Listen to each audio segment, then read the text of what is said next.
အာ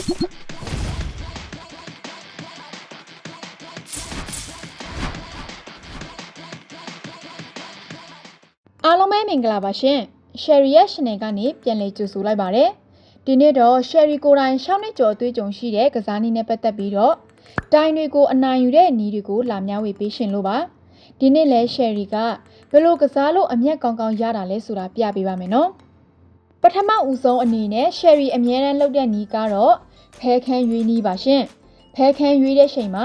Sherry ကတခြားခန်းတွေကိုဝင်မကြည့်တော့ပါဘူးရှင်။ဒါပေမဲ့ဖဲရဲ့ပုံစံကိုတော့အရင်ကြည့်လိရှိပါတယ်နော်။ဘာလို့လဲဆိုရင်တော့ကိုကစားမဲ့ဖဲခန်းကတကယ်အရေးကြီးလို့ပါရှင်။ဖဲခန်းရွေးမှန်ရင်ကစားပွဲရဲ့လမ်းကြောင်းမှန်ပေါ်ကိုလည်းရောက်နေသလိုပါပဲရှင်။ Sherry ရွေးထားတဲ့ခန်းကိုကြည့်ရအောင်နော်။အရှိဘက်ကစကောမှာဆိုရင်ငကားလိုက်ရှိပုံစံဖြစ်မယ်လို့နဲ့တကယ်တမ်းကျတော့လည်းမဖြစ်ပါဘူးနော်။လေးလုံးထိပဲဆင်းပြီးတော့မှနောက်ပိုင်းဖဲဖြတ်သွားတာရှိပါတယ်။ဒီအခန်းက Sherry ကြည့်ရတဲ့လောက်ဆိုရင်တော့ဖဲလာသေးတယ်လို့ Sherry ထင်ပါတယ်။အဲကြောင့် Sherry ကဒီဖဲပုံစံအတိုင်းပဲဖြစ်ဖြစ်ရှင်းကစားသွားအောင်မယ်ရှင်။ဒီနေ့တော့ Sherry ကတပွဲကို9000နဲ့လောင်းမယ်နော်။ဘာလို့လဲဆိုရင်တော့အမျက်ကောင်းကောင်းနဲ့မြများရအောင်လို့ပါရှင်။ဖဲရဲ့ပုံစံကိုရှင်းရှင်းလေးမြင်ရပြီဆိုရင်ဖြစ်ဖြစ်ရှင်းလောင်းကြီးလေးတင်သွားမယ်ရှင်။ဒါပေမဲ့ဖဲကဖြတ်တဲ့ချိန်နဲ့ကြုံရင်တော့ဒါမှမဟုတ်ဖဲပုံစံမရှင်းသေးရင် Sherry ကလောင်းကြီးတင်တာကိုရက်လိုက်မယ်ရှင်။ဒီနေ့လဲ Sherry ကတော့ကိုမမတို့ကိုရှင်းရှင်းလေးကစားပြသွားမယ်ရှင်။ဘယ်လိုအလဲမှာကြာရင်ကြေးမြများတင်ပြီးဘယ်လိုအလဲမှာကြာရင်ရက်တင်တာလဲဆိုတာပြပေးမယ်နော်။ပြီးရင်တော့ကိုမမတို့လည်းဒီနီးလန်းလေးနဲ့ကစားတဲ့နေရာမှာအသုံးပြုကြည့်လို့ရပါတယ်ရှင်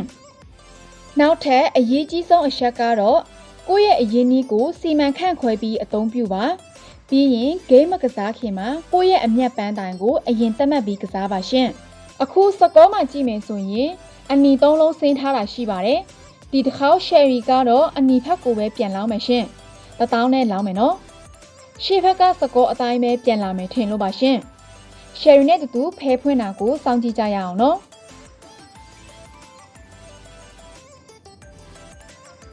အပြာ6ပေါက်အနီ9ပေါက်ဟုတ်ပြီဒီတစ်ခေါက်လဲ Sherry ကတော့အမျက်ထက်ရပါတယ်ရှင်။အခုလိုလောင်းကြီး1000တင်လိုက်တာကအမျက်ပွားစီဖို့အခွင့်အရေးရှိလို့ပါနော်။ဒါပေမဲ့တတိလေးနဲ့တော့ကစားဖို့လိုပါတယ်ရှင်။ဖဲရဲ့ပုံစံကြည့်နည်းနဲ့ကိုက်ညီမဲ့အရှင်ကိုစောင့်ပြီးလောင်းကြီးတင်တာကရှုံးနိုင်တဲ့ရာခိုင်နှုန်းပိုနေစေပါတယ်နော်။ဒီတစ်ခေါက်လဲ Sherry ကတော့စကောအတိုင်းပဲဆက်ကစားသွားအောင်မယ်နော်။ဖဲပြောင်းမပြောင်းဆိုတာကိုတော့ Sherry နဲ့တူဖဲဖွင့်တာကိုစောင့်ကြည့်ကြရအောင်ရှင်။ဖဲစားဖွင့်နေပါပြီနော်အပြာတစ်ပေါက်အနီ4ပေါက်အပြာဖက်ကိုဆက်ဆွဲတယ်နော်ဟုတ်ပြီဒီတစ်ခေါက်ကတော့ရှုံးသွားပါတယ်နော်တခါတလေရှုံးတာကဘာမှမဖြစ်ပါဘူးရှင်ဂိမ်းဆိုတော့အနိုင်အရှုံးရှိတတ်ပါတယ်နော်အရေးကြီးတာကတော့ရှုံးတာဖြစ်ဖြစ်နိုင်တာဖြစ်ဖြစ်တတိလေးနဲ့ကစားဖို့လိုပါတယ်ရှင်စိတ်အေးထားပြီးကစားမယ်ဆိုရင်နောက်အလဲတွေမှာလည်းပြန်ရဖို့အခွင့်အရေးရှိပါတယ်နော်ပြီးတော့ခုနက Sherry ပြောတဲ့အတိုင်းပါပဲနော်ဂိမ်းမကစားခင်မှာကိုယ့်ရဲ့အမျက်ပန်းတိုင်ကိုအရင်သတ်မှတ်ပြီးကစားပါကိုသတ်မှတ်ထားတဲ့အမျက်ပန်းတိုင်ကိုရောက်တာနဲ့ရက်တင်ပြီးအမျက်ငွေတွေကိုထုတ်ပါတကယ်လို့ဒီလိုမလုပ်ပဲဆက်ကစားမယ်ဆိုရင်တော့ဖဲပြောင်းသွားတဲ့ချိန်နဲ့ကြုံရင်ရထားတဲ့အမျက်ငွေတွေကပြန်ရှုံးစေနိုင်ပါတယ်နော်ဒါကိုတော့တတိထားဖို့လိုပါတယ်ရှင်ပြီးတော့ Sherry ကဒီလိုစတိုက်ရှုံးနေရင်ခဏလောက်ရက်ထားလေးရှိပါတယ်နော်ပြီးတော့ဖဲရဲ့ပုံစံအသစ်ကိုလည်းစောင့်ကြည့်ပါတယ်ဘာလို့လဲဆိုရင်တော့တခါတလေဖဲကနောက်ပုံစံအသစ်တွေနဲ့အပြောင်းလဲလာတတ်လို့ပါရှင်အဲကြောင့်တေရှာပြီးဆိုတဲ့အလဲကျမ်းမှာပြန်ကစားပါတယ်နော်တကယ်လို့ဒီလိုမလုပ်ပဲဆက်ကစားမယ်ဆိုရင်အရင်ကထက်ပိုရှုံးနိုင်ပါတယ်ရှင်အဲကြောင့်တတိလေးရှိရှိနဲ့ဖြည်းဖြည်းရှင်းကစားပါအဲကြောင့်မှကိုယ့်ရဲ့အရင်နည်းလေးကိုထိန်းချုပ်နိုင်မှာပါရှင်ကိုတေရှာတဲ့အလဲကျမ်းမှာလောင်းကြီးလေးတင်ပါနော်မတေရှာသေးရင်တော့ခဏလောက်နားဖို့အကြံပေးရှင်ပါတယ်ရှင်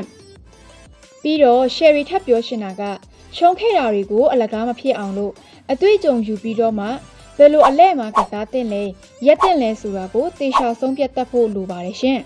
ကိုမမတို့လည်းတတိလေးနဲ့ကစားမယ်ဆိုရင်အမျက်ကောင်းကောင်းပွားနိုင်မယ်ဆိုတာ Sherry ယုံကြည်ပါတယ်ရှင်စကောဖက်မှာကိုပြန်တော့ကြည့်ကြရအောင်နော် အခုဆိုရင်တော့အနီထက်ဆင်းနေတော့မှာပဲရှင်ဒါဆိုရင်တော့ဖဲစပြောင်းနေပါပြီနော်ငကားလိုင်းရှည်ပုံစံနဲ့ရှည်နေပါတယ်ရှင်တစ်ဖက်ထဲကိုအဆက်မပြတ်ရှင်းရှင်းလေးရှည်ထွက်နေတာကိုမြင်ရလိမ့်မယ်နော်ဒါကိုငကားလိုင်းရှည်လို့ခေါ်ပါတယ်ရှင်ပြီးတော့ဒါကအမျက်ကောင်းကောင်းပွားနိုင်တဲ့အခွင့်အရေးကောင်းလို့ပြောလို့ရပါတယ်နော်ငကားဖဲပုံစံကတော့ကစားရတာအလွယ်ကူဆုံးဖဲပုံစံလို့ပြောလို့ရပါတယ်ရှင်ဘာလို့လဲဆိုရင်တော့ဒီဖဲပုံစံကိုနားလေထားရင်စကောအတိုင်းပဲကစားသွားရမှာပါရှင်စိတ်လောစရာလည်းမလိုဘူးနော်တေချာတဲ့အလဲမှာဆိုရင်လောင်းကြီးလေးတင်လောင်းယုံပါပဲရှင်ဒါပေမဲ့တတိလေးရှိရှိနဲ့ကစားဖို့လိုပါတယ်နော်တေချာတွေဆိုပေမဲ့လည်းအကုန်လုံးအပိုင်တွက်ပြီးလောင်းလို့မဖြစ်ပါဘူးနော်ဖြည်းဖြည်းချင်းကစားသွားဖို့အကြံပေးရှင်ပါတယ်ရှင်ကိုမမတို့လည်းဖဲကစားမယ်ဆိုရင်ဖဲခန်းရွေးတဲ့နေရာမှာတေချာလေးရွေးပြီးဖဲရဲ့ပုံစံကြည့်နေကိုပါလေ့လာထားပါနော်ဒါတွေကိုသိထားတာကကစားတဲ့နေရာမှာပိုလွယ်ကူစေပြီးတော့မှအထောက်အကူလေးဖြစ်စေမှာပါရှင်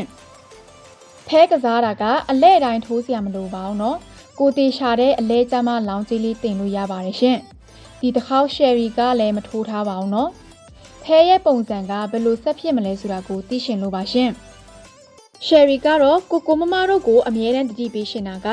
ဂိမ်းကစားတဲ့နေရာမှာစိတ်မလောဖို့နဲ့စိတ်ထင်းရှုံနိုင်ဖို့လိုပါတယ်အဲကြရင်တော့ကစားရတာပျော်စရာကောင်းတယ်လို့ရလက်တွေလည်းကောင်းလာမှာပါရှင်အခုလည်းဖဲကအနီဖက်ကိုဆင်းနေတော့မှာပဲနော်တခါတလေကြတော့လေဖဲကကိုထင်ထားတဲ့ပူရှည်တတ်ပါတယ်ရှင်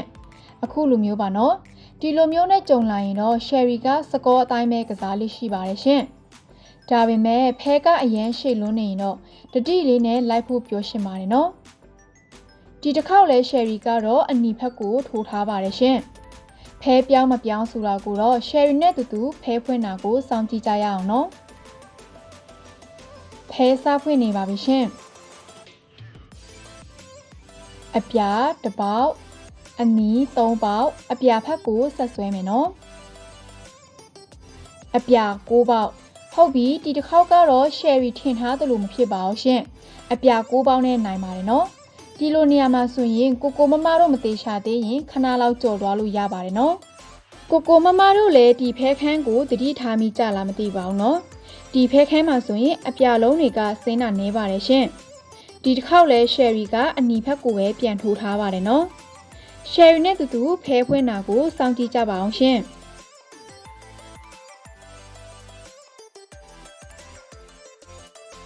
ဖဲစားဖွင့်နေပါပြီရှင်အပြာ4ပေါက်အနီအပေါက်မရှိနော်အပြာကိုဆက်ဆွဲမယ်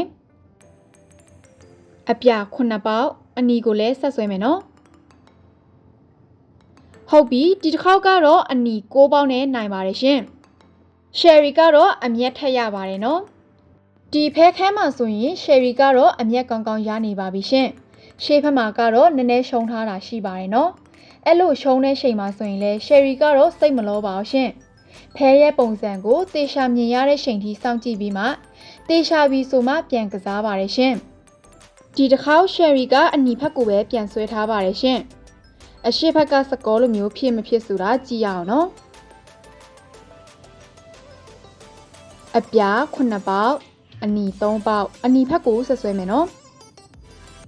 ဟုတ်ပြီဒီတစ်ခေါက်ကတော့အနီ6ပေါက်နဲ့နိုင်ပါတယ်ရှင်ဖဲကစားတဲ့ချိန်မှာစိတ်လောပြီးစိတ်မြန်လက်မြန်နဲ့ကစားလို့မရပါဘူးနော်အဲ့လိုကစားလိုက်တာကအမားလုံးမိဖို့အရန်လွယ်ပါတယ်ရှင်ဒီလိုမလုပ်ဘဲနဲ့စိတ်အေးထားပြီးဖဲရဲ့ပုံစံကိုတေချာကြည့်မယ်ဆိုရင်တော့ဖဲရဲ့ကိုက်ညီမဲ့အချိန်ကိုတိလာမှာပါရှင်အဲကြရင်တော့ကစားတဲ့နေရာမှာကောလောင်းကြီးတင်တဲ့နေရာမှာကောကို့အတွက်ယုံကြည်မှုပိုရှိစေပြီးအထောက်အကူကောင်းဖြစ်မယ်ဆိုတာရှယ်ရီယုံကြည်ပါတယ်ရှင်ရှယ်ရီအခုကစားနေတဲ့ဖဲခန်းလိုပါပဲရှင်အစပိုင်းမှာတော့ရှုံးခဲ့ပါတယ်ဒါပေမဲ့နောက်ပိုင်းမှာတော့ဖဲရဲ့ပုံစံကိုပြန်လိုက်နိုင်ခဲ့ပါတယ်နော်ရှယ်ရီအမြဲသုံးနေတဲ့နီးကတော့အမြဲရတဲ့အချိန်မျိုးမှာဆိုရင်အမြဲငွေထုတ်ပါတယ်ရှင်ရှယ်ရီကတော့ကိုမမတို့ကိုအမြဲတမ်းပြောရှင်တာရှိပါတယ်အမျက်လို့ရှင်ရင်တော့အဓိကအချက်3ချက်ကတော့ရှိပါတယ်နော်နံပါတ်1အချက်စိတ်အေးထားပြီးစိတ်ရှည်ဖို့လိုပါတယ်နံပါတ်2ဖဲရဲ့ပုံစံကိုတေချာနားလည်ဖို့လိုပါတယ်နံပါတ်3အမျက်ရပြီဆိုတာနဲ့တိန်းထားဖို့အမြဲတတိယပါ